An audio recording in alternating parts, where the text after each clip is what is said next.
Guys आ जाओ। क्या मैं स्टार्ट करूं क्या? बच्चों प्लीज ध्यान दे दो।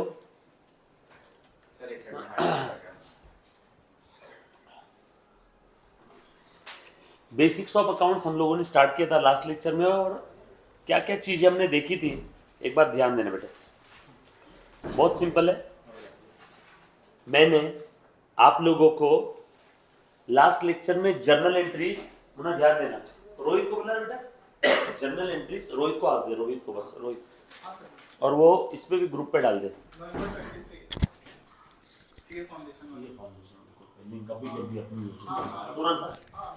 लास्ट लेक्चर में हम लोगों ने जर्नल एंट्रीज देखा था,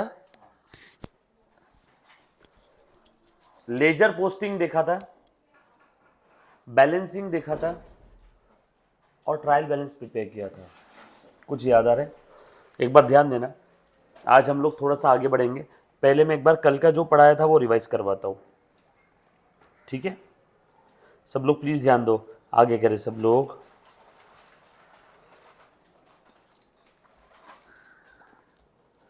देखो लास्ट लेक्चर में ये साय बेटा, हाय भावना, एक बार ग्रुप पे मैसेज कर दो अपने कि स्टार्ट हो गया है करके।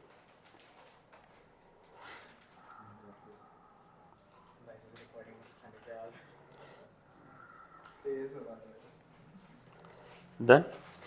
ये साय बेटा, yo hi, hi Janvi, hi Harish, hi भावना।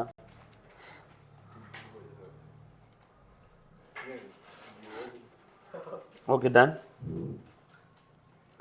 आगे सब लोग।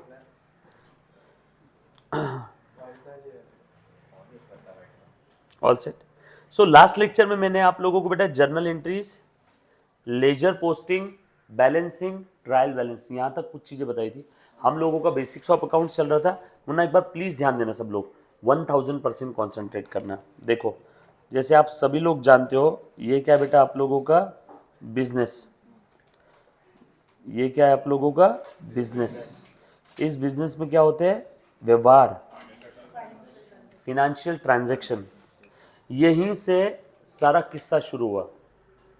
अगर फिनेंशियल ट्रांजैक्शन ही नहीं होता तो ना मैं होता, ना ये सब्जेक्ट होता, और ना ही ये अकाउंटिंग की दुनिया होती, और शायद कॉमर्स भी नहीं होता अगर अकाउंटिंग नहीं होता तो। यस और no?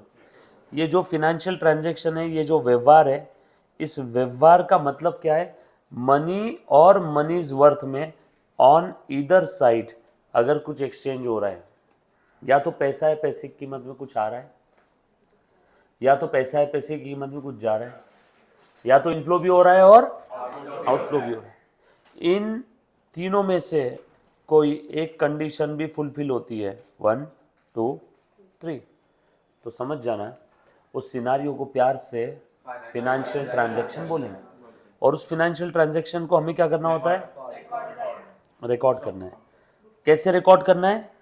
With the help of rules of debit and credit. एक सेकेंड ना, जो बच्चे लाइव स्ट्रीमिंग देख रहे हैं आप सभी को दिख रहा है क्या इस साइड में? रोहित बेटा, सारे बच्चों को ग्रुप पे मैसेज आ गया है क्या जो लाइव स्ट्रीमिंग देख रहे हैं? वनी, भावना, आरती, स्वस्तिका,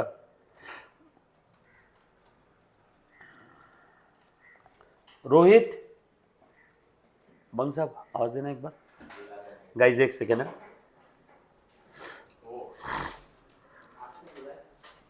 रोहित ये सुनना, ये सारे बच्चों का ऐप में ऑन किया हुआ है ना? सारी बैचेस है क्या प्रॉपरली? अभी कितने लोग हैं? सबको दिख रहा है ना मुन्ना? चेक करो तो एक बार। कितने बच्चे? 6 जी। हाँ सबको मैसेज किया हुआ है ना पर? हाँ, और बैचेस भी सारी ऐड किया? ये मैसेज मैंने डाला हुआ है सारे ग्रुप। ठीक है, ओके डन, ओके।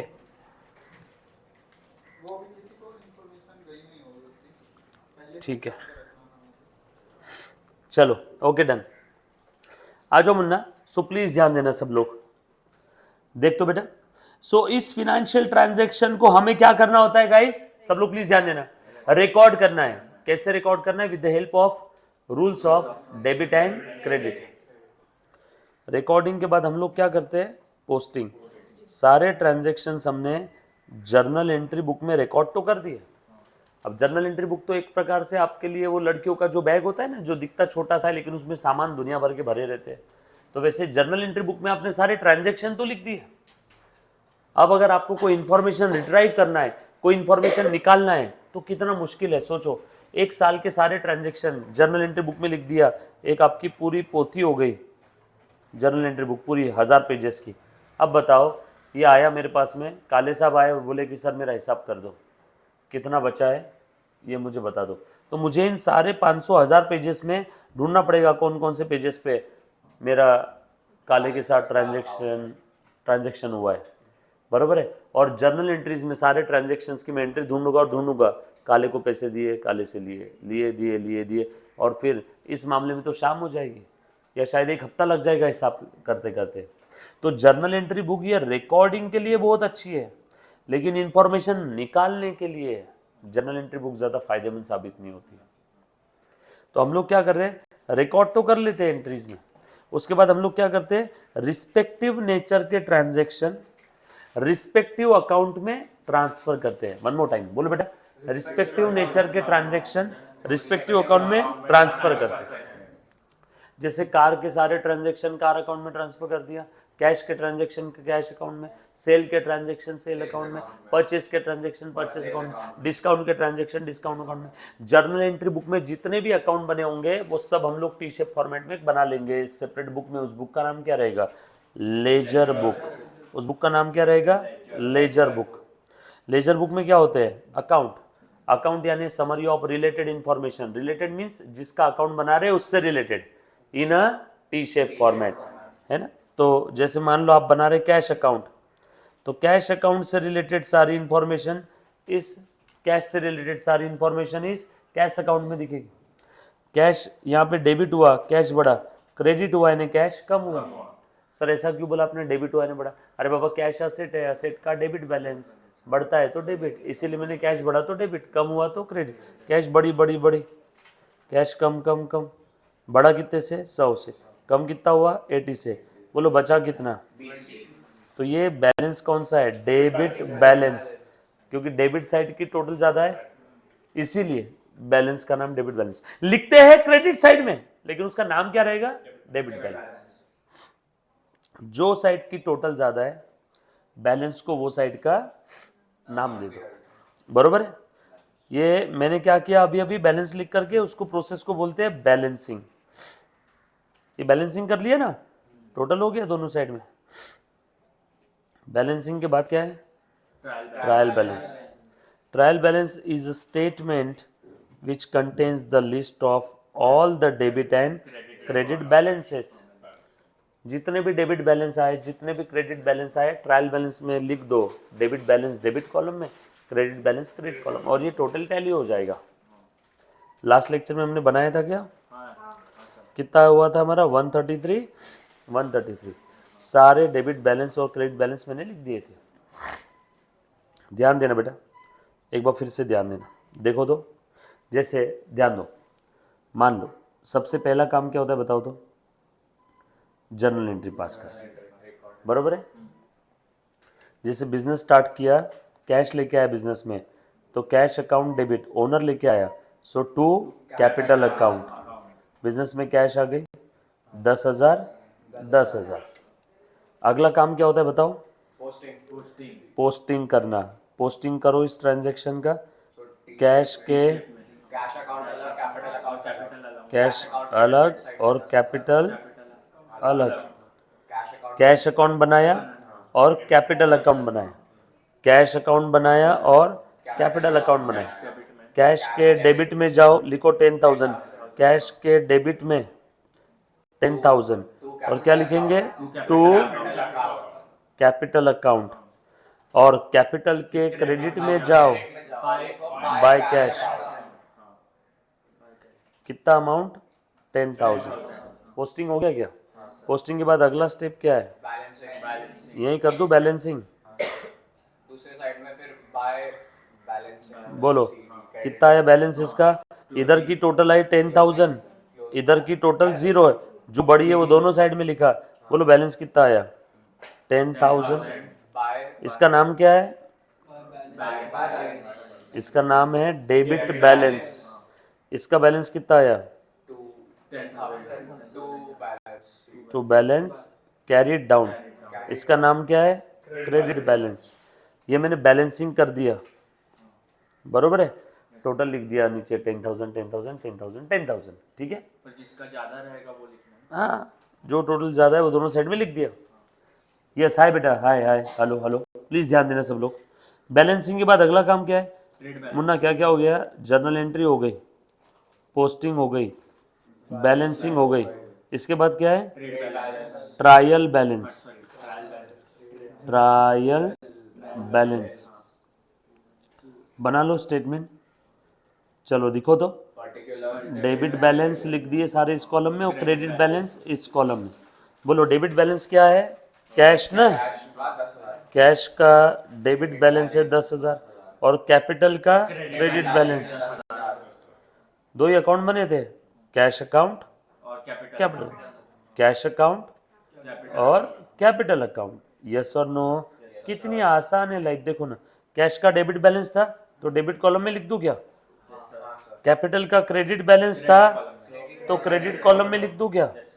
टोटल कर दो, दोनों का 10,000 है दोनों। बैलेंस। ये टोटल टैली हो गया। क्लोज। कुछ था इसमें? ऐसे मन से आप हजारों एग्जाम्पल बना सकते हो, ट्रायल बैलेंस तक लिख सकते हो। पर वो यहाँ पे मैंने एक ही ट्रांजेक्शन किया आखिरी तक पूरा। कल हमने 6-7 ट्रांजेक्शन किए थे। जिस कॉलम में अकाउंट के नाम लिखता है उस कॉलम का नाम क्या रहेगा? पर्टिकुलर्स। जिस कॉलम में, हाँ अच्छा ये बोल रहे हो, पर्टिकुलर्स। पर्टिकुलर्स लिखो या नेम ऑफ द लेजर लिखो या नेम ऑफ द अकाउंट लिखो, जो लिखना है लिख लो। सीरियल नंबर, पर्टिकुलर्स, ठीक है। और यहाँ पे क्या लिखा रहेगा? टोटल। डन। अब मुझे एक बात बताओ, ये कैश और ये कैपिटल, ये कैश और ये कैपिटल, कैश बिजनेस की क्या है एसेट है।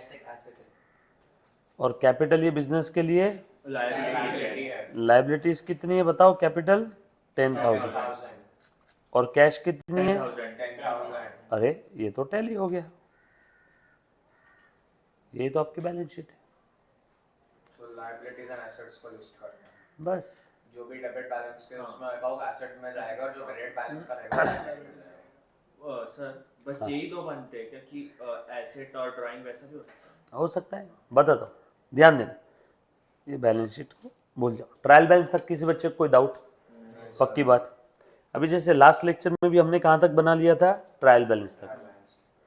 जैसे हमने जो देखा था इसमें भी कहाँ तक हो गया था हमारा? ट्रायल बैलेंस तक। दिख रहा है क्या सभी को? ट्रायल बैलेंस तक हो गया था।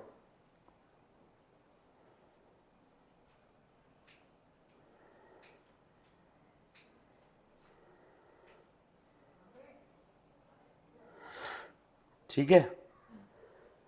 सो हमने लास्ट लेक्चर में क्या क्या देखा? Recording, posting, balancing, trial balance. अब होता क्या है, साल के आखिरी में आप लोगों को जानना होता है कि बिजनेस में कितना प्रॉफिट या लॉस हुआ, बिजनेस की औकात क्या है, यानी बिजनेस में कितनी एसेट्स है, कितनी लाइबिलिटीज़ है, और बिजनेस की काफ़ी अदर इंफॉर्मेशन। वो इंफॉर्मेशन आपको कहाँ से मिलेगी? सब फाइनल अकाउंट से। कहाँ से मिलने वाली है? फाइनल अकाउंट से। सो उसके लिए आपको फाइनल अकाउंट्स प्रिपेयर करना होगा। जो बोर्ड ऑफ डायरेक्टर्स होते हैं, जो मैनेजमेंट होती है, उनके पास इतना समय नहीं है कि साल भर का पोथी पुराण, journal entry book, ledger book, ऐसी पोथियाँ खोल के बैठे। मुकेश अंबानी के पास इतना समय है क्या? कोई उसकी एक छोटा सा बिजनेस होगा, उसका वहाँ का जर्नल एंट्री बुक साल का 2,000 पेजेस का, रिलायंस इंडस्ट्री लिमिटेड का जर्नल एंट्री बुक साल का 50,000 पेजेस का, फिर उसके बाद में और उसका जो जियो का है उसका जर्नल एंट्री बुक साल का 1,00,000 पेजेस का। तो सोचो इतना समय है उसके पास। इसीलिए हम लोग पूरे साल भर में जितना भी ट्रांजैक्शन हुआ वो सारे ट्रांजैक्शन को समराइज फॉर्म में लिखते हैं। किसमें? फाइनल अकाउंट्स में। कहाँ पे लिखते हैं वो सारे समराइज फॉर्म में? Final account. यानी जो मैनेजमेंट होती है, जो बोर्ड ऑफ डायरेक्टर्स होते हैं, जो बिजनेस के ओनर होते हैं, अगर उनके पास समय नहीं है तो डिटेल साल भर की अकाउंटिंग नहीं देखेंगे, वो directly summary reports, final accounts देखेंगे। सो फाइनल अकाउंट्स जनरली कब प्रिपेयर करते हैं? अकाउंटिंग ईयर खत्म होने के बाद। वन मोर टाइम बोलो बेटा, फाइनल अकाउंट जनरली कब प्रिपेयर करते हैं? अकाउंटिंग ईयर खत्म होने के बाद। वेट, मैंने जनरली वर्ड यूज किया? जी हाँ, जनरली वर्ड इसलिए यूज किया क्योंकि बना कभी भी सकते हैं, बट जनरली कब बनाते हैं? अकाउंटिंग ईयर एंडिंग के बाद। कोई अगर आपको पूछे कि बताओ फाइनल अकाउंट कब बना सकते हैं, तो आपने बोलना कभी भी। हर ट्रांजैक्शन खत्म होने के बाद भी फाइनल अकाउंट बना सकते हैं। जैसे मैंने अभी एक ट्रांजैक्शन लिया, कौन सा वाला? ये वाला, दिख रहा है क्या? एक ट्रांजैक्शन लिया, इसी की पोस्टिंग किया, बैलेंसिंग किया, ट्रायल बैलेंस बनाया, और इसका मैं फाइनल अकाउंट भी बना सकता हूं। तो फाइनल अकाउंट कब बना सकते हैं? तो बोलना कभी भी। लेकिन जनरली कब बनाते हैं? Eight the end of the year. कौन सा year? Accounting year, financial year, accounting year. Yes और नो? सो कब बना सकते हैं? एनी टाइम, बट जनरली कब प्रिपेयर करते हैं? Eight the end of the accounting year. बोल बेटा। सर मतलब ईयर खत्म होने के बाद। अकाउंटिंग ईयर खत्म होने के बाद। अकाउंटिंग ईयर कब खत्म? Accounting year depends upon business to business. जैसे देखो, ध्यान से सुनना, अगर मैं सोल प्रोप्राइटरी फर्म हूँ तो मेरा अकाउंटिंग ईयर गुड़ी पाड़वा से गुड़ी पाड़वा भी खत्म हो सकता है, जैसा मैंने रखा होगा मेरे बिजनेस में। दिवाली से दिवाली भी हो सकता है, जनवरी से दिसंबर भी हो सकता है, और अप्रैल टू मार्च भी हो सकता है। सर ये तो हो गया सोल प्रोप्राइटरी का। लेकिन अगर कोई कंपनी है या फिर कोई इनकम टैक्स पे कर रहा है, तो उसका फिनेंशियल ईयर कब खत्म होता है? 31 मार्च को। कब खत्म होता है? बोलो बेटा, 31 मार्च।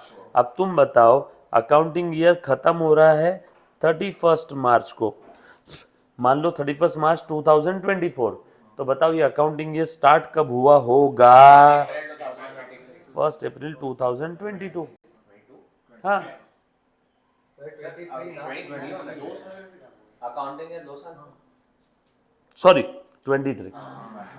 मैंने सोचा इधर मैंने 23 लिखा, तो यहाँ पे क्या आ जाता था? 22। यहाँ पे 24 है तो यहाँ पे क्या आएगा? 23। यहाँ पे 25 है तो यहाँ पे क्या आएगा? यहाँ पे 26 है तो यहाँ पे क्या आएगा? और ये क्या है? ईयर का स्टार्टिंग डेट, और ये क्या है? End date. बोलो, अकाउंटिंग फिनेंशियल स्टेटमेंट या फाइनल अकाउंट कब बनाते हैं? फिनेंशियल स्टेटमेंट ही फाइनल अकाउंट का दूसरा नाम है। कब बनाते हैं बेटा? At the end of the accounting year. So 31 March 2026 इस अकाउंटिंग ईयर एंड डेट पे मैं फिनेंशियल स्टेटमेंट बना रहा हूँ। तो कौन से पीरियड का बना रहा होगा? 25, 26। 25 मतलब 1 अप्रैल 25, 26 मतलब 31 मार्च 26। चलो मैं आपसे एक सवाल पूछ रहा हूँ, 18, 19 बोलो बेटा। 18, 19 मतलब ये कौन सा साल है? 1 अप्रैल 18 से लेके 31 मार्च 19।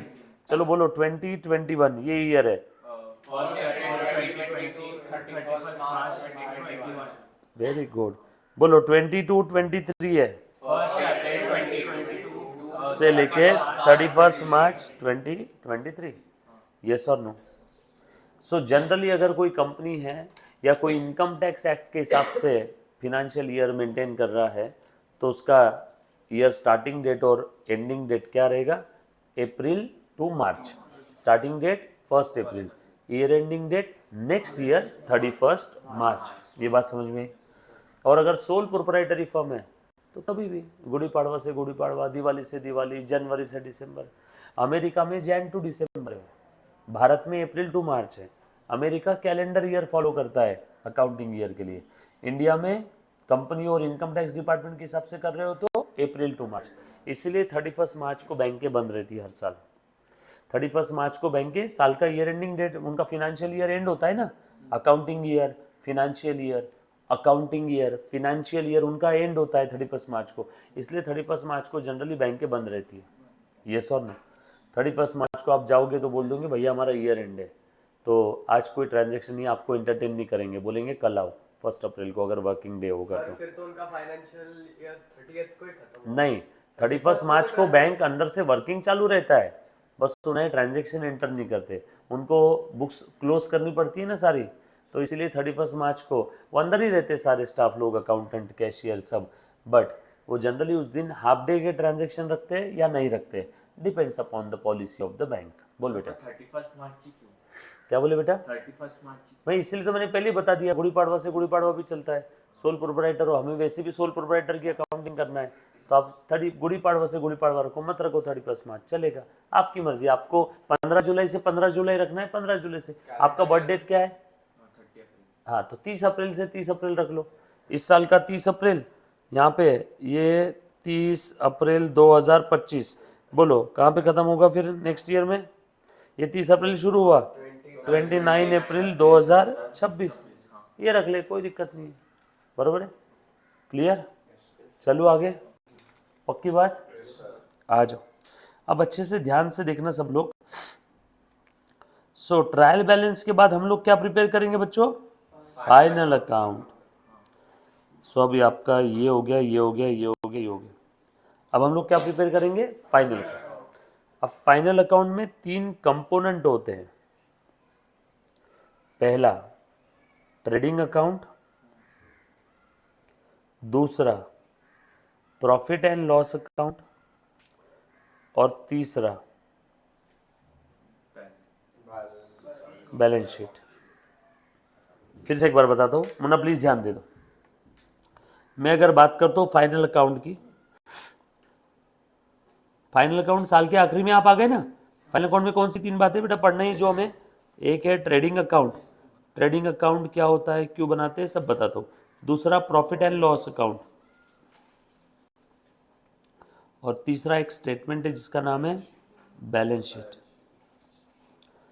ट्रेडिंग अकाउंट से हम लोगों को क्या समझ में आएगा?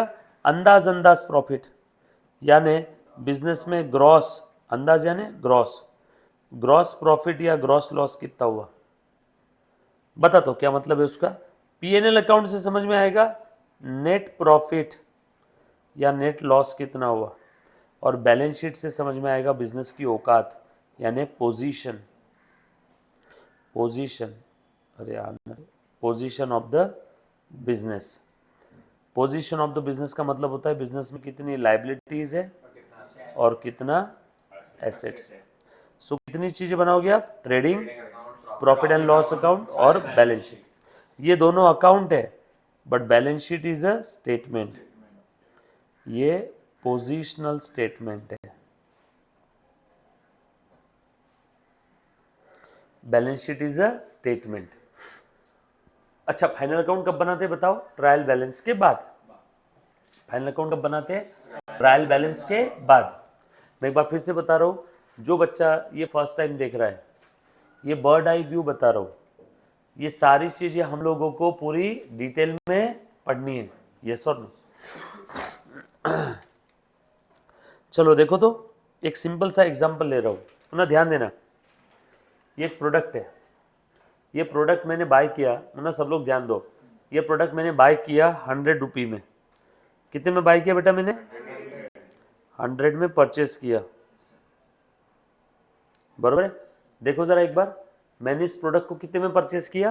100 में, राइट?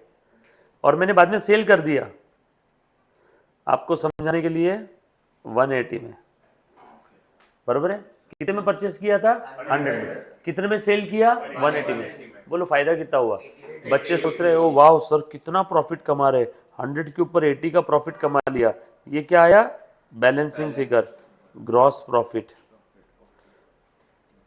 बट एक बात बताऊं, सेल किया 180 में, खरीदा कितने में था? 100 में। कॉमन सेंस, 180 में बेचा, 100 में खरीदा, कितने का अंदाज प्रॉफिट हो गया? 100 का, 80 का। 180 में सेल किया, 100 में बाय किया था, 80 का ग्रॉस प्रॉफिट हो गया, अंदाज प्रॉफिट। सर आप अंदाज क्यों बोल रहे हो? एग्जैक्ट निकाल के तो बताया हमने कि आपने 180 में सेल किया, 100 में बाय किया, एग्जैक्ट कितना आया? 80। तो अंदाज क्यों बोल रहे हो? सुनो तो सही। इसको बेचने के लिए मैंने खर्चे भी तो किए थे, वो कहाँ कंसिडर किए अभी तक आपने? इसको बेचने के लिए मैं दर दर भटका हूँ, मेरी 2 व्हीलर लेके, पेट्रोल लगा। इसको बेचने के लिए 10 रुपए का पेट्रोल लग गया। इसको बेचने के लिए मैंने 10 लोगों को कॉल किया था, टेली कॉलिंग लग गई 10 रुपए की, 20 रुपए। इसको बेचने के लिए मैंने एक स्टाफ हायर किया था, वो स्टाफ को कमीशन दिया मैंने 10 रुपए का। तुम बताओ, टेली कॉलिंग किया, स्टाफ को कमीशन दिया या सैलरी दिया, और क्या कहते हैं पेट्रोल लग गया, टेली कॉलिंग की, बेचने के लिए खर्चे भी तो लगे, ये नहीं देखोगे? एडवर्टीजमेंट किया 10 का। सो ध्यान से सुनना, कितने का प्रॉफिट है जो आप सोच रहे थे? 80 का। खर्चे कितने लगे? टेली कॉलिंग, फ्यूल या ट्रैवलिंग एक्सपेंस, कमीशन दिया मैंने, एडवर्टीजमेंट किया मैंने, बरोबर है। और ये प्रोडक्ट बेचने के लिए मैं ऑफिस खोल के बैठा हूं, उस ऑफिस का रेंट इलेक्ट्रिसिटी भी दे रहा हूं। 10 आपको समझाने के लिए बोलो, खर्चे कितने लग गए? 50। अब बताओ नेट प्रॉफिट कितना आया? 80 में से 10, 20, 30, 40, 50 चले गए, बोलो बचा कितना? तो जो आप सोच रहे थे कि 80 का प्रॉफिट हुआ, 80 का प्रॉफिट हुआ, तो भैया प्रॉफिट 80 का नहीं है, प्रॉफिट कितने का है?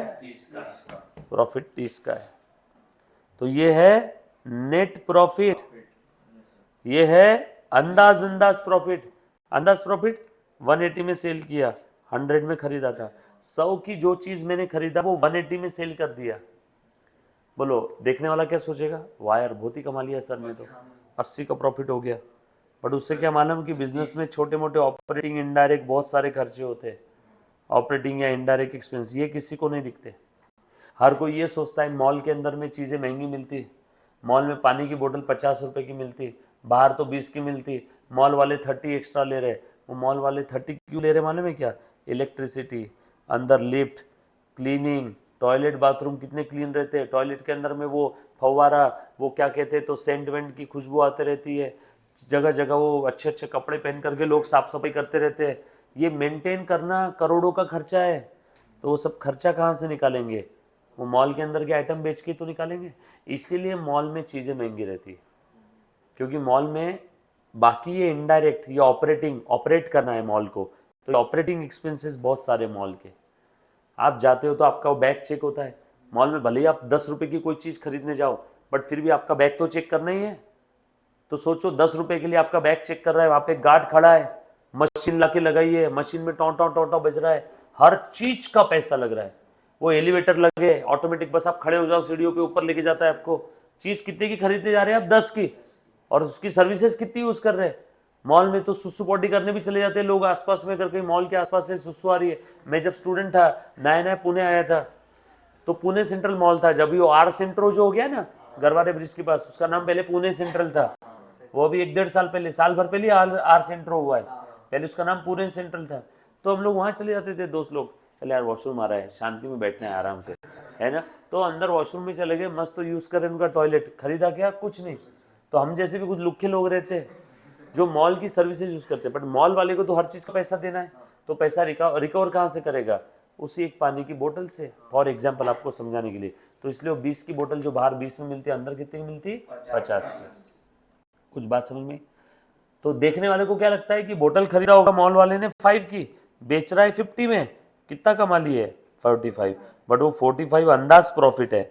बाकी एक बार ये सब खर्चे जोड़ लोगे ना, तो मॉल वाले ने 1 ही रुपया कमाया, क्योंकि इनडायरेक्ट एक्सपेंस बहुत सारे हैं ना मॉल के अंदर। वो छोरे छोरियाँ जॉब करते रहते हैं, वो लड़कियां भी जो जॉब करती, जो सेल्स गर्ल है, वो भी कितनी टकाटक रहती, एकदम प्रेस के कपड़े पहन के, पूरा प्रॉपरली हेयर स्ट्रेट करके, हर दिन उनके कपड़े अच्छे रहते हैं।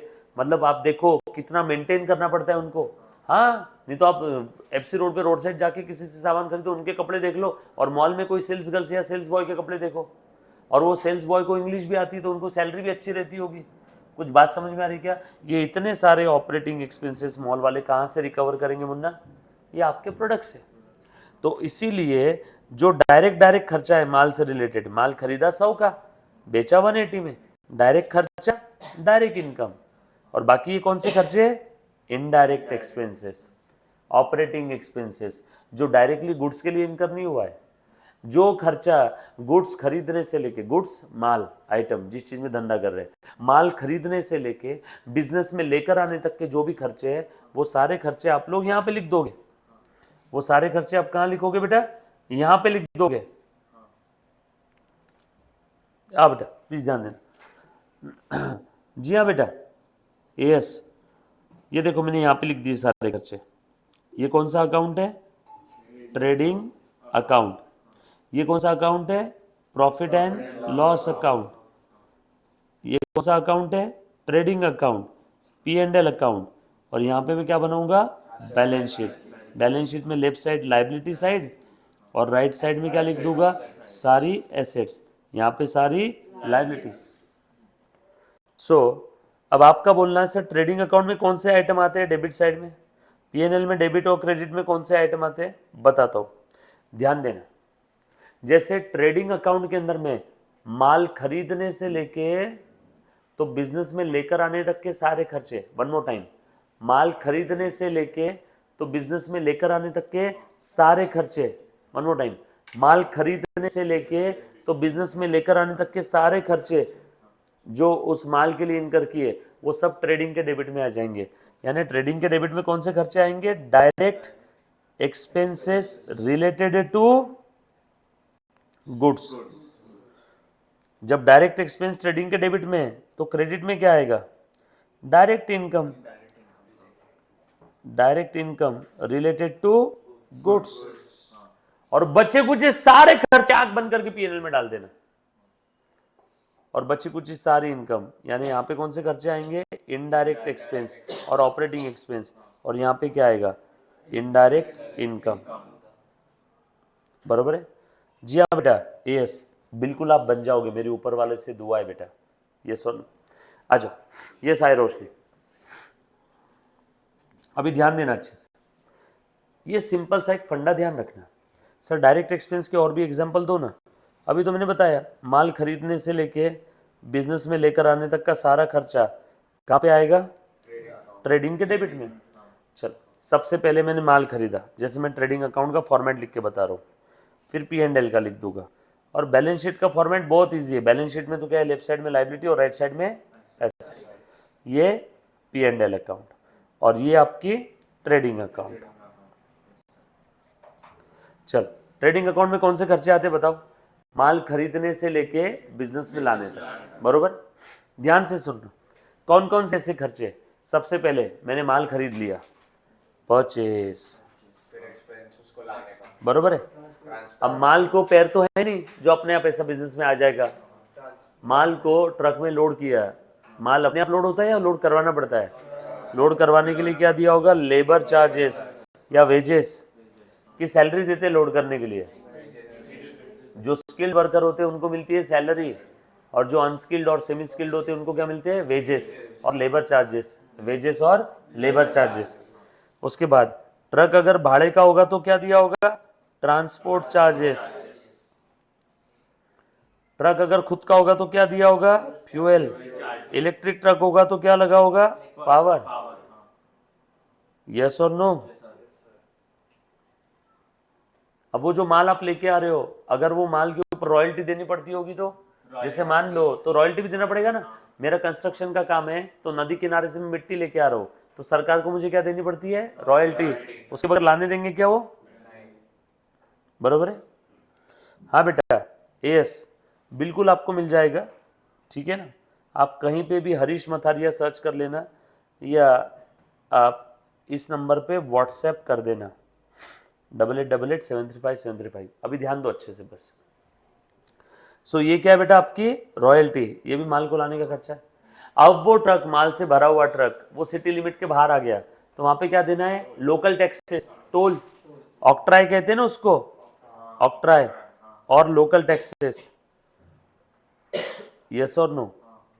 अब वो ट्रक फैक्ट्री गेट के या मेरे शॉप के बाहर आ गया, अब उसमें से मैंने माल उतरवा लिया तो फिर से क्या दिए होंगे, लेबर। हो गया आगे। अब माल जैसे ही उतर गया बिजनेस में, अब उसके बाद का खर्चा, उस माल को गोडाउन में रखा, गोडाउन रेंट, इलेक्ट्रिसिटी, माल को बेचने के लिए सेल्समैन को कमीशन दिया, सेलिंग एक्सपेंस। बिजनेस में मैंने पैसे उधार लिए थे तो क्या दिया, ब्याज दिया। बिजनेस में इलेक्ट्रिसिटी लग रही है, टेलीफोन चार्जेस लग रहे हैं, प्रिंटिंग एंड स्टेशनरी लग रही है।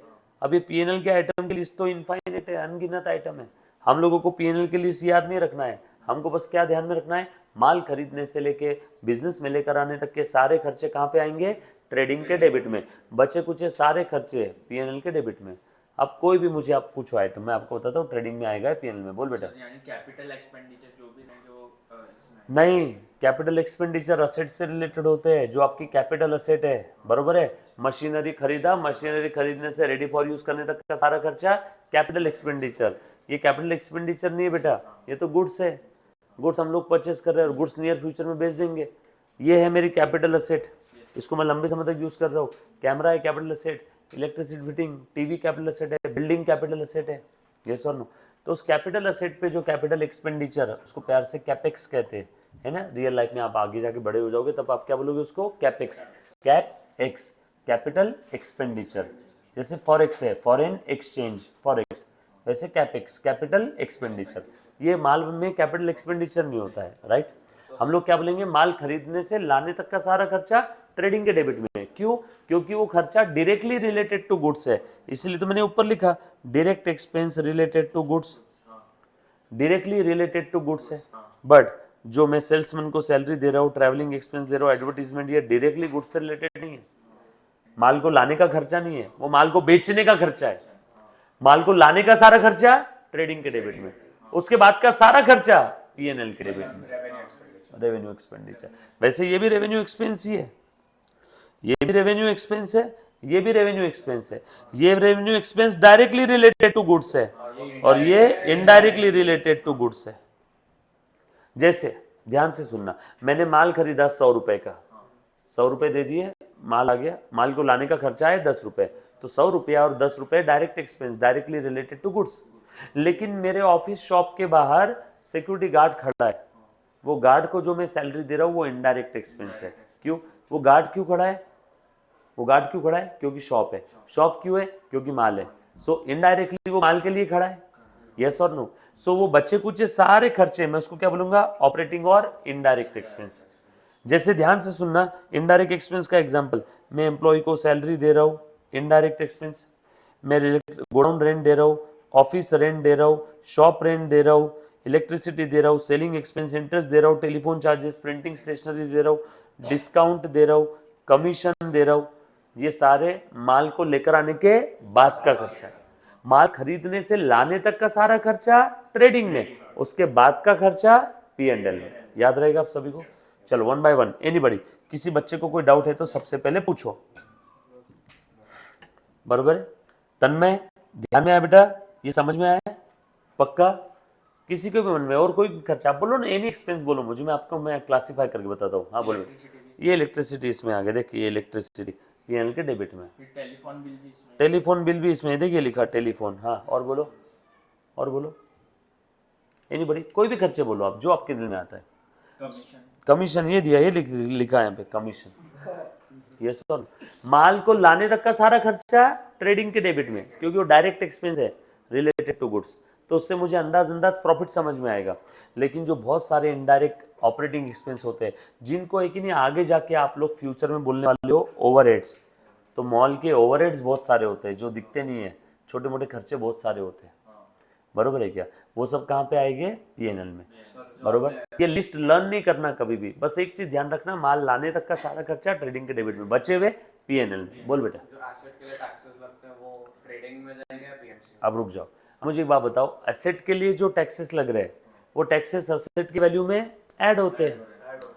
अब एसेट की वैल्यू में ऐड हो रहे हैं मतलब वो टैक्सेस क्या बन गए? एसेट। एसेट 10 लाख की, टैक्स दिया लाने के लिए 2 लाख, बोलो एसेट कितने की होगी? 12। एसेट पीएनएल में आएगी, ट्रेडिंग में आएगी कि एसेट में आएगी?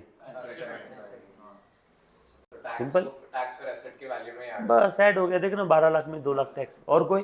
पूछो पूछो पूछो, बोलो बेटा। तो फिर मशीन का भी वो एग्जांपल दिया तो हाँ, वो भी मशीन इधर ही आएगा, मशीन, फर्नीचर, एसेट में सब, बरोबर है। और बोलो। अब फिर लाइट बिल भी पे किया तो वो भी पीएनएल में आएगा। हाँ, लाइट बिल ये लिखा ना, electricity bill, light bill, electricity bill, बरोबर है। अब ध्यान से सुना, ये डायरेक्ट एक्सपेंस हो गए ट्रेडिंग के डेबिट में, डायरेक्ट इनकम हो गई ट्रेडिंग के क्रेडिट में, इनडायरेक्ट और ऑपरेटिंग एक्सपेंस हो गए पीएनएल के डेबिट में, और यहाँ पे इनडायरेक्ट इनकम हो गई पीएनएल के क्रेडिट में। पहले डायरेक्ट इनकम क्या होती है? जो मेरा मेन धंधा है, डायरेक्ट इनकम। जैसे मान लो किराना दुकान वाले के लिए मेन बिजनेस क्या है? किराना माल बेचना, गेहूं, चावल, सोप, शैम्पू, शक्कर, जो भी वो बेच रहा है वो उसका मेन बिजनेस है। किराना दुकान वाले ने आईपीएल में सट्टा लगाया और उस पर पैसे कमा लिए, तो बताओ वो जो उसकी कमाई हुई है सट्टा लगाने के बाद, वो उसका मेन इनकम है या अदर इनकम है? अदर और इनडायरेक्ट इनकम, तो वो यहाँ पे आ जाएगा, यस और नो। जैसे डिस्काउंट मिल रहा है, कमीशन मिल रहा है। किराना दुकान पे बैठे बैठे छोटे छोटे बच्चे आए, बोले भैया इधर रूम कहाँ है, बोले रूम मिल जाएगी, ब्रोकरेज देना होगा। तो किराना दुकान वाले ने ब्रोकरेज कमा लिया, कमीशन कमा लिया, ब्रोकरेज कमा लिया। वो किराना दुकान वाले ने पैसे ब्याज पे दिए लोगों को, उस पर ब्याज कमा रहा है, तो इंटरेस्ट इनकम। और जो उसका किराना माल बेच के जो कमाता वो क्या है, सेल। तो जो मेन इनकम है, डायरेक्ट इनकम है रिलेटेड टू गुड्स, कहाँ पे आएगी, ट्रेडिंग में। और बची कुछ सारी इनडायरेक्ट इनकम, सट्टा, ब्याज, कमीशन, डिस्काउंट जो भी मिल रहा है वो सब कहाँ पे आएगा, पीएनएल के क्रेडिट में।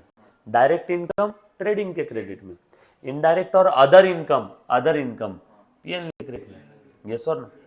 अदर इनकम में जैसे मान लो आपने शेयर्स खरीदे, उन शेयर्स के ऊपर डिविडेंड मिल गया, किराना दुकान वाले ने शेयर्स खरीदे, उन शेयर्स पे उसे क्या मिला, डिविडेंड मिला, इनडायरेक्ट इनकम। किराना दुकान वाले ने माल बेच के पैसे कमाया, डायरेक्ट इनकम। सो माल बेचा जो कहाँ पे आएगा, यहाँ पे। और जो अदर इनकम है, इनडायरेक्ट इनकम कहाँ पे आएगी, पीएनएल के क्रेडिट में। ये बात समझ में आ रही क्या थोड़ी? और ये सबसे सिंपल है, इधर सारी क्या रहेगी, लायबिलिटीज, और इधर सारी क्या रहेगी। अब आपका सवाल, सर ये ट्रेडिंग, पीएनएल और बैलेंस शीट में आइटम आते कहाँ से है? जवाब, इन सब में आइटम कहाँ से आएंगे, कहाँ से आएंगे बताओ? ट्रायल बैलेंस से। लास्ट काम यही है ना हमारा। देखो तो ट्रायल बैलेंस कहाँ है हमारा, डैन डैन। अभी ध्यान देना, बराबर है। एक बच्चे ने सवाल पूछा, सर लेबर और वेजेस डायरेक्ट एक्सपेंसेस है। जी हाँ। सर सैलरी पीएनएल में क्यों गई? क्योंकि सैलरी इनडायरेक्ट एक्सपेंस है। माल लाने के लिए मैं सैलरी नहीं देता हूँ, माल लाने के लिए मुझे ट्रक ड्राइवर को वेजेस देने होते हैं, या माल को ट्रक में लोड करने के लिए जो हमाल लोग होते हैं उनको मैं सैलरी नहीं देता हूँ, उनको वेजेस देता हूँ। सो माल खरीदने से लाने तक का सारा खर्चा जो भी उसका नाम है सब ट्रेडिंग के डेबिट में।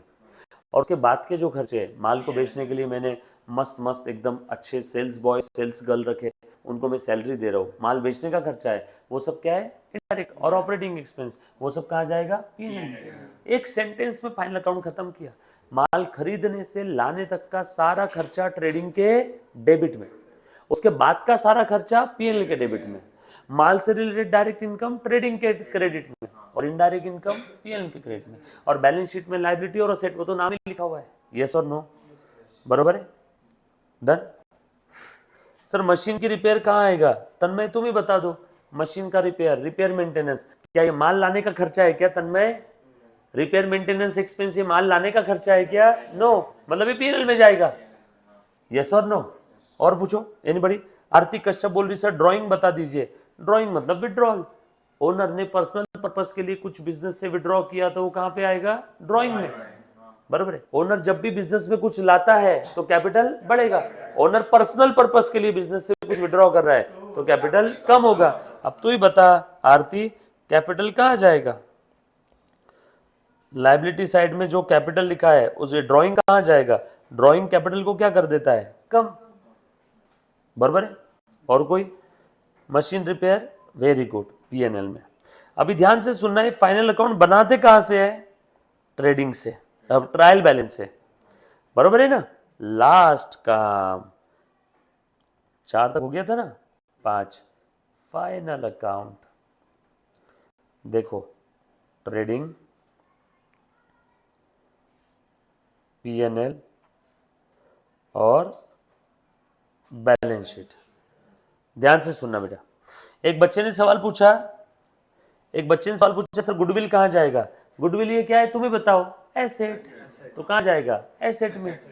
उसके बाद एक बच्चे ने पूछा कन्वेंस कहाँ जाएगा? कन्वेंस ट्रैवलिंग एक्सपेंस, कहाँ जाएगा, पीएनएल में, बरोबर है ना।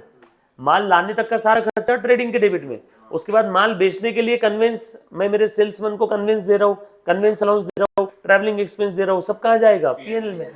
कोई बच्चा बोलेगा अगर माल लाने का कन्वेंस है ट्रेडिंग के डेबिट में, कुछ बोला नहीं, बस इतना ही बोला कन्वेंस, तो समझ जाना माल बेचने से रिलेटेड खर्चा है। यस और नो, सेलिंग एक्सपेंस। और बोलो बड़ी। लोन कहाँ आएगा? लोन क्या है रे, लायबिलिटी। कहाँ जाएगा, लायबिलिटी साइड में।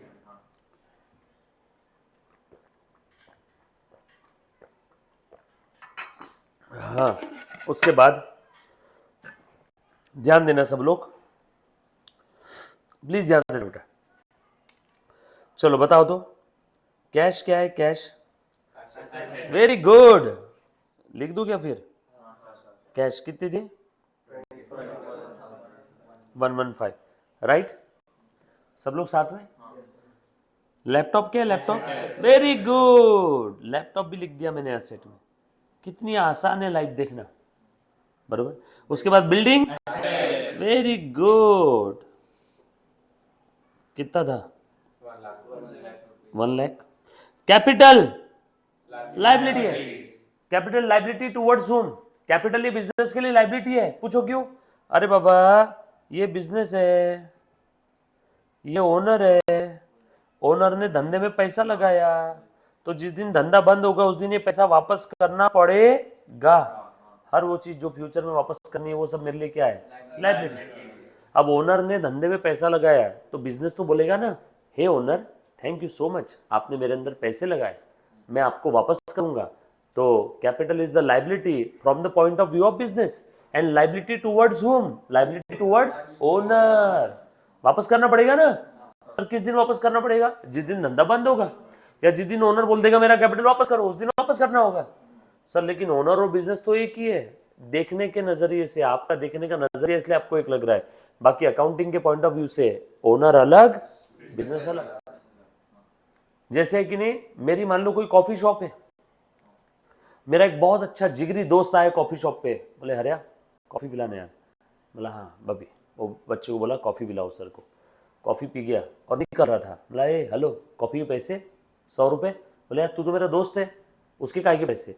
बोला दोस्ती अलग धंधा अलग, भले मेरे से पर्सनल अलग से 100 रुपए ले, बट काउंटर पे जाके देख के आ। दोस्ती और धंधा अलग अलग है। दोस्ती यानी मैं, धंधा अलग, दोस्ती अलग। कुछ बात समझ में आ रही है क्या? सो ओनर ने धंधे में पैसा लगाया, बरोबर है। जिस दिन धंधा बंद होगा उस दिन पैसा वापस करना पड़ेगा, बरोबर है। ओनर ने धंधे में पैसा लगाया, जब भी हम लोग किसी अलग पर्सन से पैसा लेते हैं तो हमें वापस करना पड़ेगा, लायबिलिटी है। तो ओनर और बिजनेस तो अलग अलग पर्सन है ना। जब भी ओनर ये अलग पर्सन, बिजनेस अलग पर्सन, ओनर ने बिजनेस में पैसा लगाया, मतलब बिजनेस ने किसी अलग पर्सन से पैसे लिए। सो दैट्स व्हाई इस पॉइंट को मद्देनजर रखते हुए capital is the liability of business.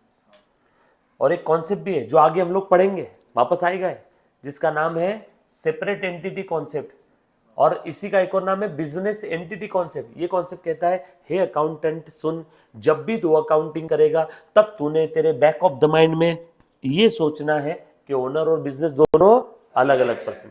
While recording the transaction, you have to think that owner and business are separate person, and you have to pass the accounting entry from the point of view of business and not from the point of view of any other third person in this world. Yes or no? Don't worry, आगे वापस आएगा। बस अब इतना ध्यान रखो, capital क्या है? बोलो, सब लोग बोलो, कैपिटल क्या है? ये मैं लिख दूं क्या लायबिलिटी साइड में? लायबिलिटी बोलो बेटा, कितना था कैपिटल?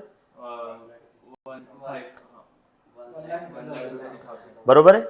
आगे एक बच्ची ने सवाल पूछा एडवर्टीजमेंट कहाँ आएगा? तुम बताओ एडवर्टीजमेंट कहाँ आएगा बेटा? हाँ, एडवर्टीजमेंट कहाँ आएगा? एक्सपेंस।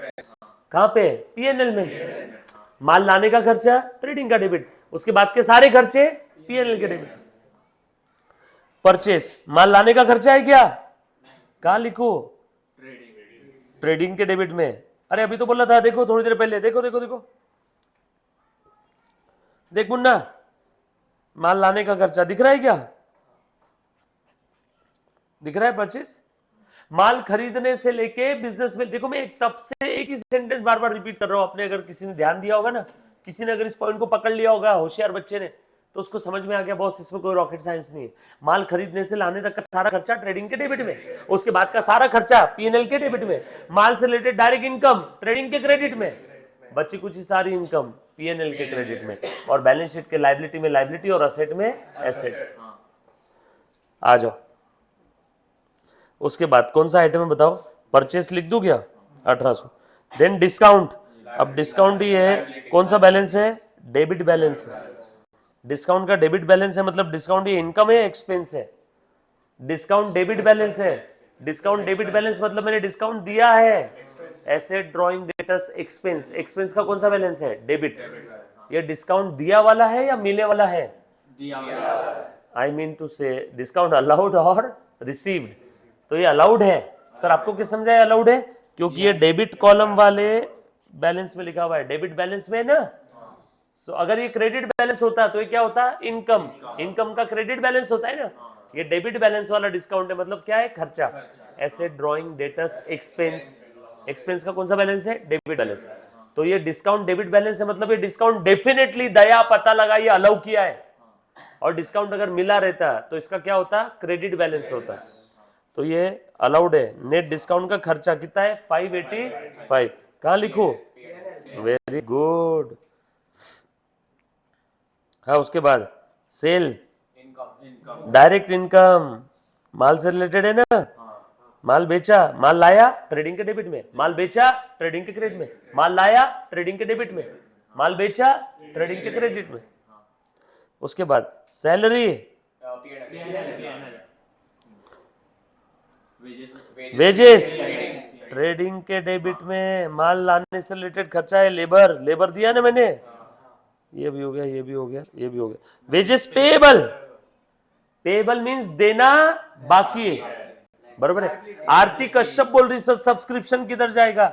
आरती सब्सक्रिप्शन मिल रहा है कि दे रहा हूं, ये तो बता। सब्सक्रिप्शन अगर मुझे मिल रहा है तो मेरी इनकम है। सब्सक्रिप्शन अगर मैं दे रहा हूं, सब्सक्रिप्शन चार्जेस, जैसे टाइम्स ऑफ इंडिया का मंथली सब्सक्रिप्शन लेना पड़ता है, बरोबर है। अमेजॉन, नेटफ्लिक्स का सब्सक्रिप्शन लेना पड़ता है, बरोबर है क्या? नेटफ्लिक्स का, डिज्नी सुपरस्टार का सब्सक्रिप्शन लेना पड़ता है। तो वो जो आप सब्सक्रिप्शन का पेमेंट कर रहे हो आपका खर्चा पीएनएल के डेबिट में। सब्सक्रिप्शन अगर आपको मिल रहा है तो आपकी इनकम।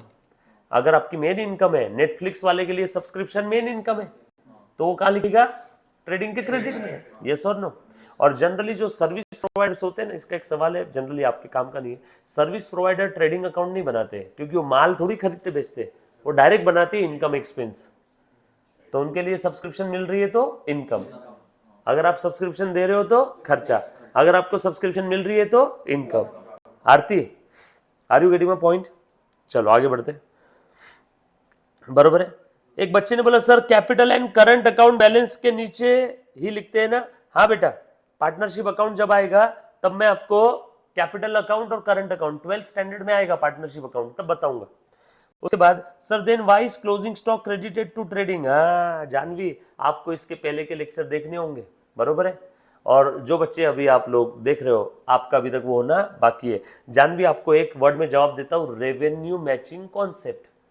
जानवी, आपका जवाब एक वर्ड में, रेवेन्यू मैचिंग कॉन्सेप्ट।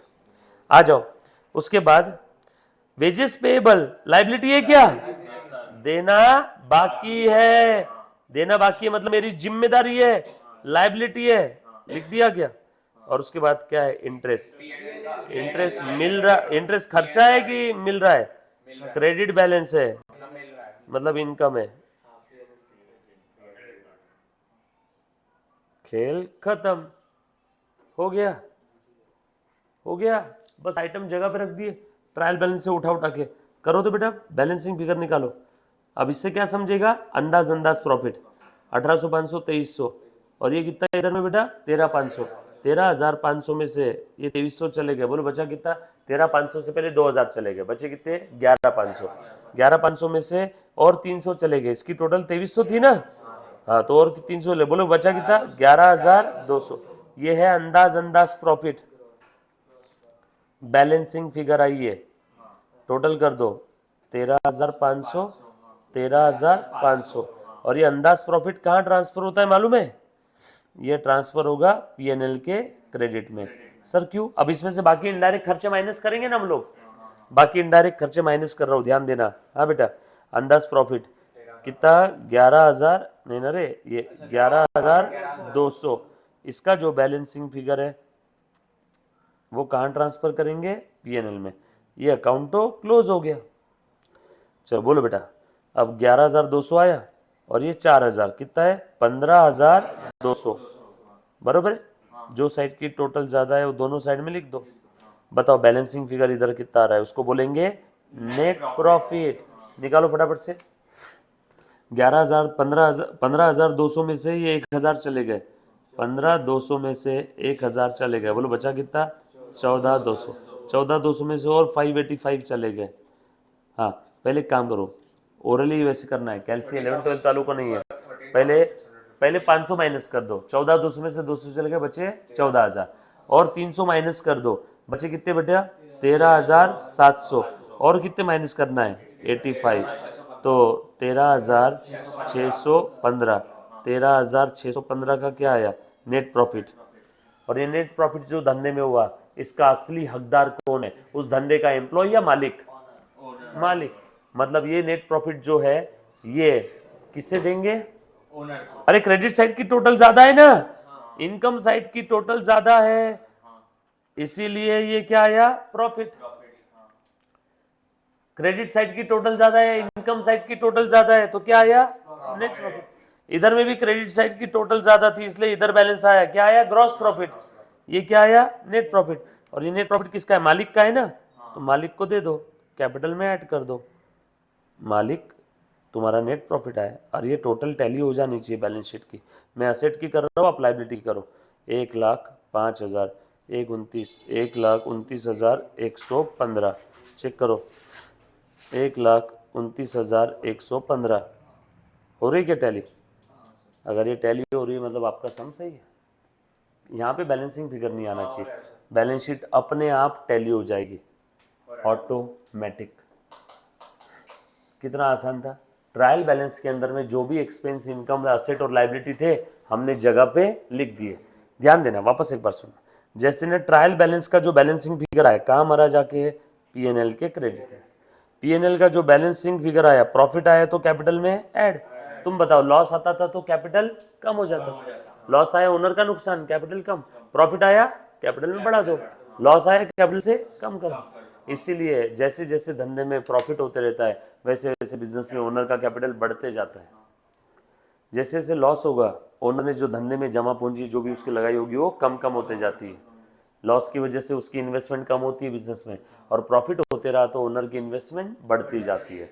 ओनर की जो बिजनेस में इन्वेस्टमेंट है उसको क्या बोलते हैं? कैपिटल। इसीलिए प्रॉफिट हुआ तो ये मैंने कैपिटल में ऐड किया। लॉस अगर होता, लॉस कब होता बताओ? अगर डेबिट साइड की टोटल ज्यादा होती तो बैलेंस इधर आता, उसको क्या बोलते हैं? Net loss. और ये कैपिटल से क्या होता? माइनस। यहाँ पे क्रेडिट साइड की टोटल ज्यादा थी, बरोबर है? ध्यान देना, एक बच्ची ने बोला सर ग्रॉस प्रॉफिट पीएनएल के क्रेडिट में क्यों लिखा? ध्यान दे बेटा, अभी मैंने बताया था थोड़ी देर पहले, देखो तो, ये पेन मैंने 80 में 180 में सेल किया, 100 में खरीदा था। लोगों को, देखने वालों को क्या लग रहा? मेरा 80 का प्रॉफिट हो गया। ये 80 का प्रॉफिट ग्रॉस प्रॉफिट है। ग्रॉस प्रॉफिट कहाँ ट्रांसफर किया? पीएनएल में। और अब इसमें से मैंने बहुत सारे ऑपरेटिंग एक्सपेंस माइनस किए, और क्या आया? Net profit. और ये नेट प्रॉफिट कहाँ जाएगा? कैपिटल में ऐड कर दो।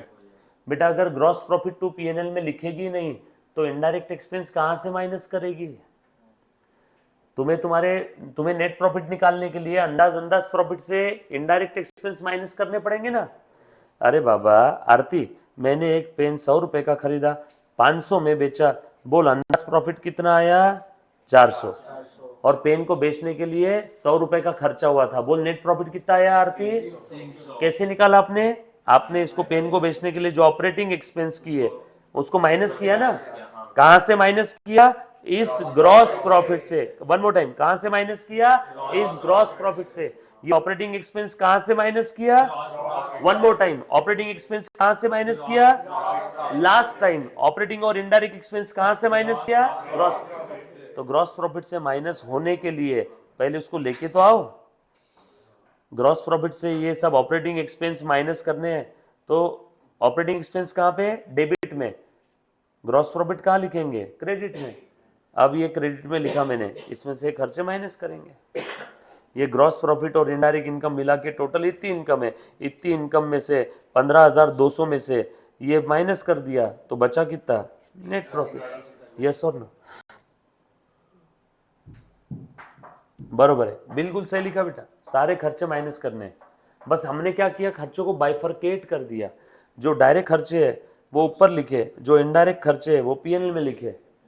नेट प्रॉफिट आ गया, नेट प्रॉफिट कैपिटल में ऐड कर दिया। एक और एग्जांपल देखना, बहुत इजी है, ध्यान से सुनो। देख बेटा, जैसे बात सुनो, ये ओनर ने बिजनेस स्टार्ट किया, बिजनेस में क्या आ गई, कैश। कितनी आई, 100 रुपये, कैश टू कैपिटल। आपने एक बिजनेस स्टार्ट किया, आपने बलून लेके आए, बलून होते हैं छोटे मोटे, वो आपने 100 रुपये के बलून लेके आए खाली, बगैर फूले हुए, फुलाना बाकी है, फुग गए 100 रुपये के। आपने पहले बिजनेस में लेके आए 100 रुपये, आपके जेब में थे 100 रुपये, आपने सोचा मैं 100 रुपये से आज एक बिजनेस स्टार्ट करूंगा, ये आपने रख दिए आपके सामने 100 रुपये, ये 100 रुपये मेरा कैपिटल, ये मैंने एंट्री पास कर दी। अब आपके बिजनेस का नाम क्या है, मान लो मेरा नाम हरीश है, तो मैंने बिजनेस का नाम है हरीश फुगे वाला, है ना, आजकल वाला वाला बहुत चल रहा है ना, तो मेरा बिजनेस का नाम है हरीश फुगे वाला। तो मैंने बिजनेस में कितना लगाया, 100 रुपये। अब मैं मार्केट में गया, अब मार्केट में कौन जा रहा है, अब हरीश नहीं जा रहा है, अब हरीश फुगे वाला जा रहा है। हरीश फुगे वाला मार्केट में गया और मैंने क्या किए, इस 100 रुपये में से 40 रुपये के बलून लेके आ गए, 100 रुपये में से 40 के बलून लेके आए, खाली बलून, माल खरीद लिया ना मैंने, purchase account debit 40 to cash 40, वो सारे बलून को फुलाया, बरोबर है, फुला दिया, हवा भर दी, और वो बलून के ऊपर ड्राइंग बनाने के लिए मार्कर पेन लेके आया 10 रुपए का, बरोबर है, मार्कर पेन लेके आ गया, ये मेरा प्रिंटिंग एंड स्टेशनरी का खर्चा है, टू कैश 10 मार्कर पेन, और सारे बलून के ऊपर, मुन्ना प्लीज ध्यान देना, आ जाओ, यस बेटा यस, सारे बलून के ऊपर मैंने डिजाइन बनाई, हार्ट शेप बनाया, ऐसा वैसा अलग अलग डिजाइन, एवेंजर्स, बैटमैन, सुपरमैन, और आखिरी में थैनोस बना दिया, यस और नो।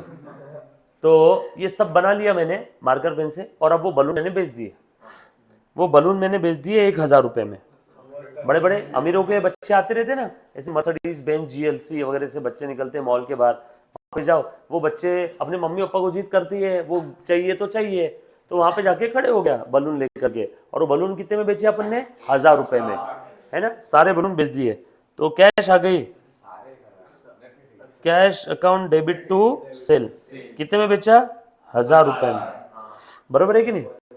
चलो बताओ तो मुझे यहाँ पे फायदा कितना हुआ, एनीबॉडी, फायदा कितना हुआ, ऐसे ही देख के बताओ, अकाउंटिंग को गोली मारो, फायदा कितने का हुआ, मैंने खर्चा कितना किया था, बोलो बेटा, 40 रुपए के मैंने खाली बलून खरीदे, 10 रुपए का मार्कर खरीदा, खर्चा कितना हुआ 50, और सेल कितने में किया 1000, यानी 950 का मेरा नेट प्रॉफिट आना चाहिए।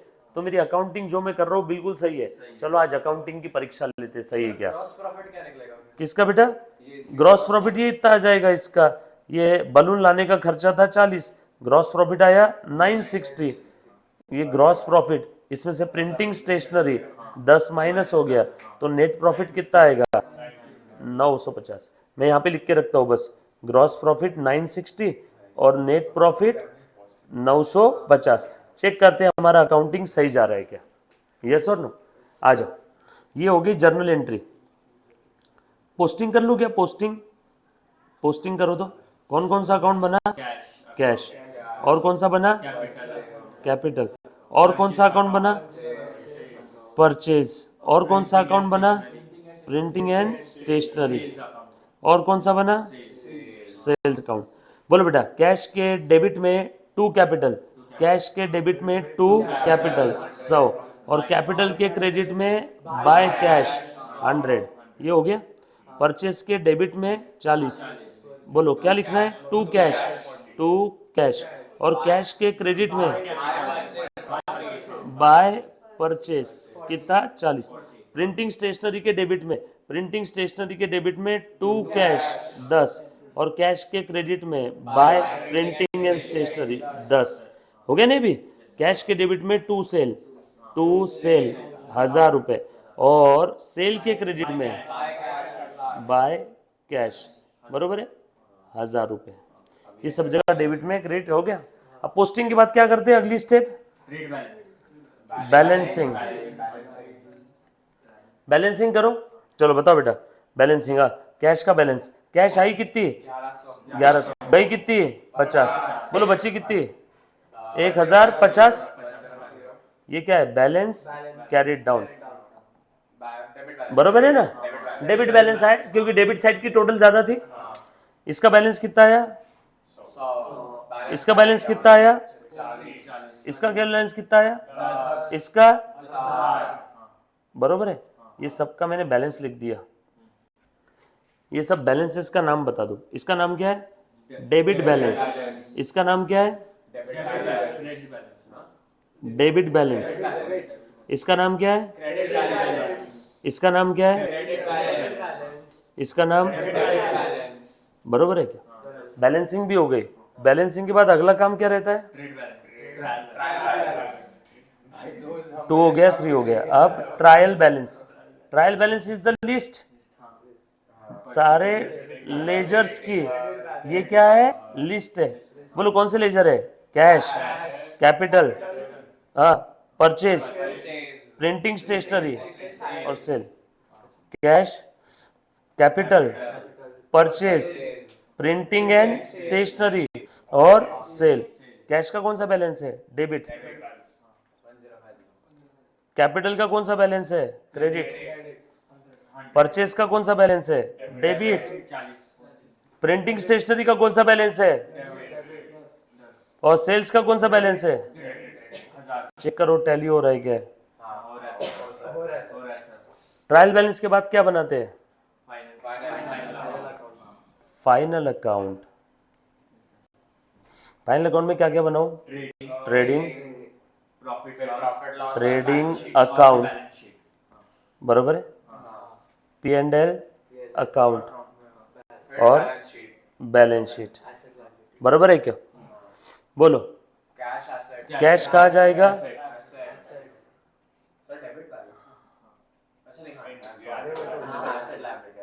हाँ 1050। कैपिटल कहाँ जाएगा, परचेस कहाँ जाएगा, प्रिंटिंग स्टेशनरी कहाँ जाएगा, सेल्स कहाँ जाएगा, यस और नो। चलो बैलेंसिंग फिगर निकालो। 960 क्या आया, ग्रॉस प्रॉफिट, अंदाज प्रॉफिट। ये ग्रॉस प्रॉफिट कहाँ ट्रांसफर होगा, P&L के क्रेडिट में, और ये क्लोज हो जाएगा।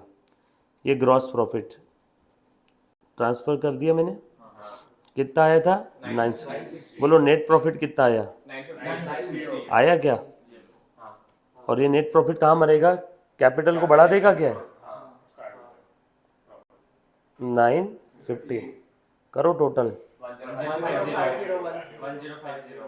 कुछ था रे अकाउंटिंग में, सिंपल। ये देखो यही था gross profit, net profit. Gross profit 960, net profit 950। यही बोला था कि आपने भी पहले,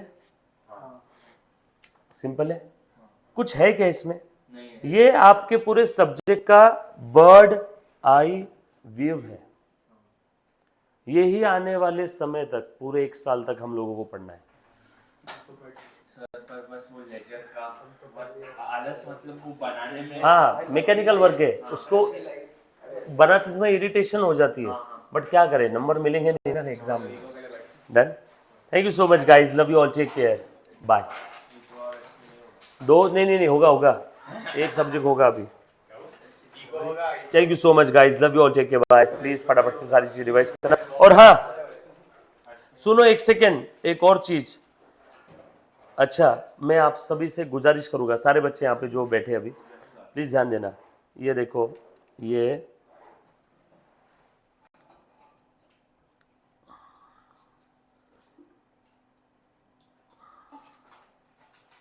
ये अपना चैनल है, दिख रहा है क्या सभी को, सब्सक्राइब्ड है ना इसके अंदर में। ये प्लेलिस्ट दिख रही है चैनल में, जब आप जाओगे तब आपको प्लेलिस्ट दिखेगी। सब लोग प्लीज ध्यान देना, ये प्लेलिस्ट दिखेगी। चैनल का नाम है only lectures by CACS Harish A Mathariya. ये प्लेलिस्ट पे क्लिक करना। प्लेलिस्ट पे क्लिक करने के बाद मुन्ना प्लीज देखना, ये जो है ना, दिख रहे हैं क्या, बेसिक्स ऑफ अकाउंट्स दिख रहा है सभी को। ये बेसिक्स ऑफ अकाउंट्स, इस पे क्लिक करना। इसमें पूरे बेसिक की सीरीज है। ये लेक्चर 1, लेक्चर 2 दिख रहा है सभी को। लेक्चर 1, लेक्चर 2, देखो लेक्चर 1, लेक्चर 2, पूरे बेसिक्स के 20 लेक्चर मैंने डाल के रखे, बराबर है। पूरे बेसिक के 20 लेक्चर है। लास्ट में ये समरी है पूरा, यस और नो। बट आपको पहले 20 लेक्चर पूरे देखने हैं। पूरे बेसिक के जो 20 लेक्चर्स है आप इसके अंदर में देख सकते हो। हर एक चीज प्यार से, पूरी शिद्दत और ईमानदारी के साथ इसके अंदर में बताइए। आप देखो, आपके पूरे परिवार को दिखाइए, दोस्त या रिश्तेदार को दिखाइए। अगर कोई बच्चा नॉन कॉमर्स बैकग्राउंड का है तो भी उसको अकाउंटिंग करना आ जाएगा। आज के डेट में अकाउंटिंग ये बेसिक स्किल हो गया, जैसे कम्युनिकेशन, जैसे how to eat, how to talk, how to wear dresses, वैसे ही how to account for the transaction. ये यूडेमी के ऊपर में अपन यही कोर्स 4-5 हज़ार में बेचते हैं, बट कैसा है, मैंने 20 लेक्चर्स पूरे फ्री में डाल के रखे हुए। या आप एक बार देखना, 40-40 मिनट के, आप उसको फास्ट फॉरवर्ड करके देखोगे ना, तो जैसे एक रात भर बैठ के बच्चा एक सीरीज खत्म करता है नेटफ्लिक्स की, सारे सीजन, तो आपको एक रात नहीं लगेगी, आधी रात, 4 घंटे में सारे हो जाएंगे। कितने घंटे में? 4 घंटे में। 1.5x की स्पीड से देखना है ना। बट मैं बोलूंगा 4 घंटे में खत्म मत करना, इसको 4 रातें देखना, 2-2 घंटे रोज पेन पेपर लेकर के बैठना। आपके अकाउंटिंग के सारे बेसिक्स क्रिस्टल क्लियर हो जाएंगे। जो मैं आपको बता रहा हूं वो तो काफी डिटेल में है ही, बट कभी कभी बच्चा सोचता है ना कि सर मैं एडवाइस करूं, कोई आपका अच्छा सा रिकॉर्ड किया हुआ, तो ये आज तक के सबसे अच्छे तरीके से रिकॉर्ड किए हुए सारे लेक्चर्स हैं। प्लीज एक बार ये देख लेना, है ना। ओनली लेक्चर्स चैनल का नाम है, सब्सक्राइब नहीं किया तो भी चलेगा, बस लेक्चर जरूर देख लेना पर, यस और नो। तो ये एक प्यारी चीज बना करके रखिए। काफी सारे लेक्चर्स हैं, हर एक चीज डिटेल में लिया है, हर एक चीज अगर आप देखोगे ना तो हर एक चीज डिटेल में एकदम प्यारे तरीके से लिखने के लिए प्रॉपर समय दिया, हर एक एग्जाम्पल्स के साथ साथ बताइए सारी चीजें, each and every example clear. Thank you so much guys, love you all, take care, bye, good night. आप लोग अकाउंट्स में मास्टर हो जाओगे, बेसिक्स में या एंट्रीज में कभी तकलीफ नहीं आएगी आप लोगों को। एक बार देखना, डन।